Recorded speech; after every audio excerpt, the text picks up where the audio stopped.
Olá! Vamos pensar numa coisa. O que impede que cada uma das células do nosso corpo, nesse exato momento, simplesmente estoure? Ou que ela murche até sumir? Pois é, hoje a gente vai mergulhar na dança invisível de forças que mantém esse equilíbrio tão delicado que é a própria vida. Então, qual é o segredo por trás disso? Como é que uma célula consegue se manter ali intacta num ambiente que muda o tempo todo? A resposta está num equilíbrio perfeito, quase mágico, entre três forças fundamentais. E é isso que a gente vai desvendar agora. Bem, este aqui é o nosso roteiro. A gente começa entendendo qual é o tamanho do desafio da estabilidade. Depois, vamos analisar um por um os três pilares desse equilíbrio. Na sequência, vamos ver como eles interagem na prática num cenário real. E, por fim, vamos juntar tudo com uma analogia bem poderosa. Vamos nessa? Ok, vamos começar pelo começo. A primeira coisa que precisa ficar muito clara é que a estabilidade da célula não é algo passivo, não é um estado de descanso. Pelo contrário, é uma batalha ativa e constante. Pensa na membrana da célula como uma fronteira superdinâmica, um verdadeiro campo de batalha. O tempo todo tem forças empurrando para fora e forças puxando para dentro. Se esse equilíbrio falhar por um instante, a célula morre. Simples assim. Então a grande pergunta é: como a célula dá conta dessa tarefa monumental? É aí que entram os nossos três pilares. Vamos ao nosso primeiro pilar. Esse aqui é o mais intuitivo, o mais fácil de visualizar, porque é uma força puramente física. É a pressão hidrostática. Tá, essa é a definição de livro, né? Mas vamos traduzir. Na prática, o que isso significa? É só pensar no nosso sangue pressionando a parede das artérias. Dentro de cada célula, o citoplasma faz a mesmíssima coisa. Ele exerce uma pressão constante contra a membrana, empurrando de dentro para fora. A imagem da mangueira de jardim é perfeita para isso.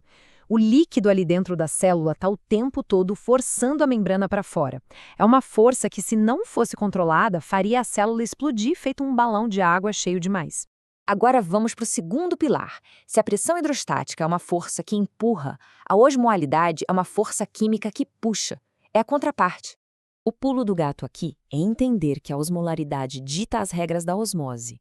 Osmolaridade é basicamente a concentração de coisas dissolvidas na água, os solutos. E a água, bem, a água sempre vai se mover em direção ao lugar onde tem mais solutos.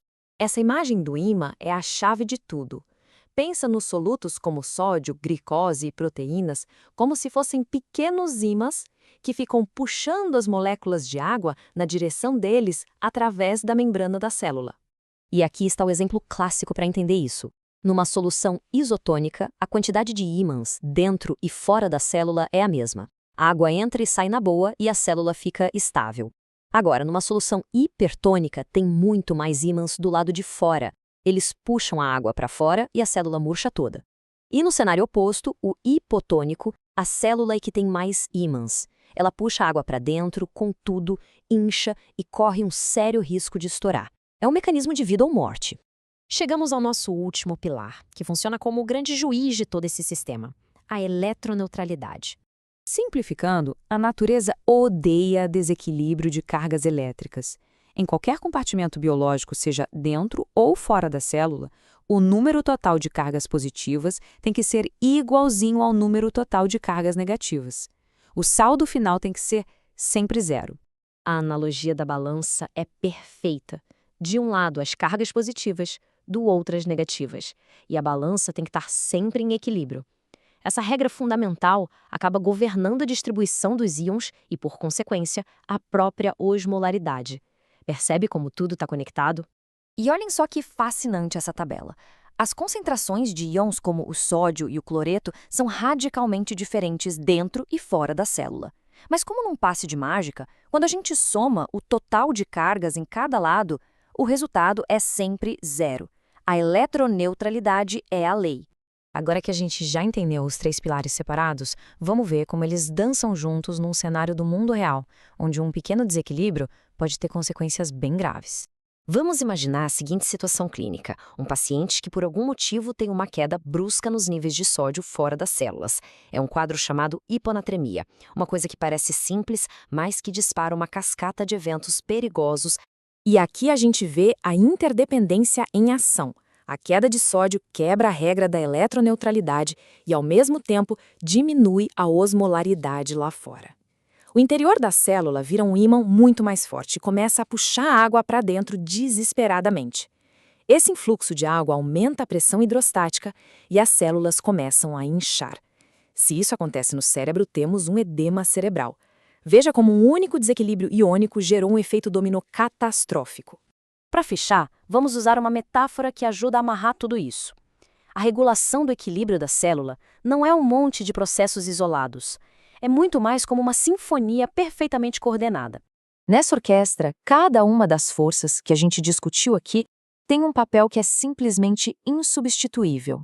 A pressão hidrostática, ela é a percussão, sabe, a bateria, dando aquela batida forte e rítmica, o empurrão.